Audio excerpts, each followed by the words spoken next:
Hello and welcome to Indigo Brave's newsletter. This is our Solstice newsletter, a really special one for me, my favourite time of year, I think. Oh, the light is at its strongest, and I just love all the hope and the beauty that the solstice brings. So I appreciate that the amount of pressure in 2026 is really ramping up. Thank you for choosing to watch this video.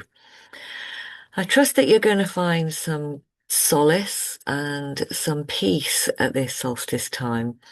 It is a very special time of the year, and I always like to mark these special cycles and rhythms. This wonderful planet that we call home has only become more powerful for me as I grow older.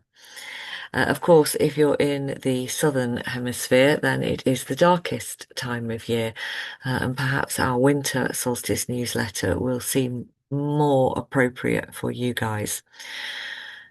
But what light are you bringing into this world seems to be the message for me. And that has been really asking me to dig deep and really question what I want to bring. So I thought I'd bring my true heart to this newsletter. Bear with me. It may not feel like a light-filled message at first, but it truly is. So I have had enough. Yep. Years ago, I do remember the Dalai Lama saying that Western women are going to save the world. And at the time, I really thought, okay, you're giving us another to-do job. Really, do we need more on our endless list? Yeah, we have been spending generations holding families together emotionally, carrying invisible workloads, caring for communities. You know, women are still doing 60% more unpaid labor across the globe today. So I wasn't immediately inspired by the Dalai Lama's idea. In fact, I was a bit irritated by it. Never one to hold back from criticizing great, marvelous spiritual leaders. But at the risk of questioning His Holiness once again, I wonder if he didn't actually mean women literally, but he meant the feminine. Because balancing the feminine to this hyper masculine force that has kept us in its grip for, well, actually about 5,000 years of patriarchy, really. I think this is what is going to save us now. We need the yin to the yang. We need more energy of the planet, of Mother Earth, of connection, intuition, compassion, collaboration, and reverence for life itself. The system that I certainly grew up in, and most of us have grown up in, has rewarded a very particular way of being. Competitiveness, not cooperation. Dominance, not relationship. Profit over well-being. Status over service. And power over people. And this is what it has brought us to. We're living through what is being called a polycrisis. We have climate collapse, we have increasing war, political distrust, mental health crises, economic instability, and widespread disconnection from our communities and ourselves. The planet herself is showing us very clearly that something is profoundly out of balance. We don't trust the structures around us any longer, and we certainly don't trust our leaders and our politicians. And perhaps that trust is breaking down because deep down we do know that something absolutely essential has been lost. It's like we've forgotten that we belong to life. We've forgotten that we are nature, not separate from her, and certainly not above her. We're not here to dominate. We're here to connect. Our food, our water, our oxygen, our future, all of it depends on the living ecosystems that we are continuing to exploit for short-term gain. Well, enough. And yet, even now, I can see glimpses of other ways emerging. I remember the image of the Palestinian and Israeli mothers walking together for peace. I remember those monks who walked across America for peace. Mothers refusing hatred. Women united not by politics but by love. Love for their children, love for other people's children, and the grief of what war keeps destroying. I've only recently discovered that Mother's Day in the United States began as not as a commercial celebration, but as a peace movement. It was started by a wonderful woman, and I'm sorry I cannot remember her name, but it will be in the newsletter. It started after the Civil War because she wanted a way of remembering, a way of stopping their sons being sent to conflict again. That's what Mother's Day was. This feels very important now. I don't feel a sense of women over men or dominating men in this feminine rising. I feel a sense of the qualities of the feminine desperately trying to rebalance. As I heard a beautiful poem recently, it's like humanity's been flying with one wing and therefore going round in circles. We need the other wing. We need compassion, empathy, unity. We need more care for the vulnerable, more protection for the children, and more respect for Mother Earth.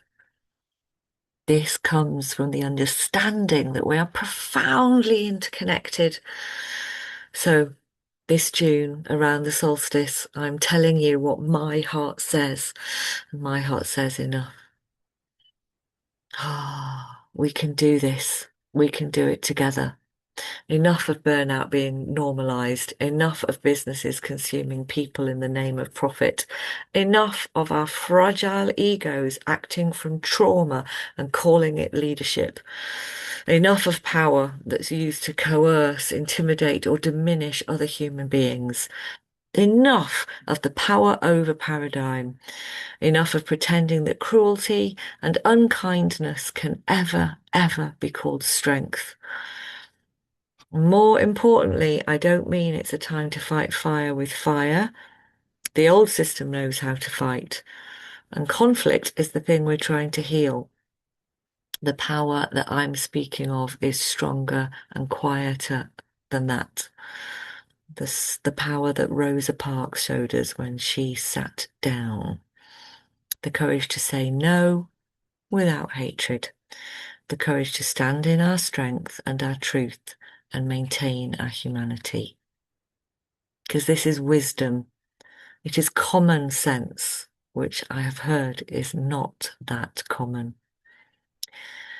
But we need to know that we're more alike than different. Every single one of us depends on this living planet, and every child deserves safety.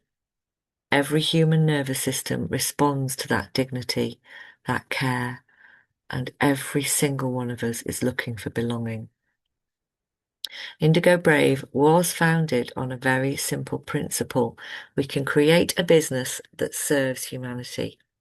Not profit at any cost, not growth which destroys well-being, family life, health, community, or environment, and definitely not success that is only measured in numbers while people burn out behind the scenes, often thinking that it's their fault and that they failed. No one auditing the human or environmental cost of this business.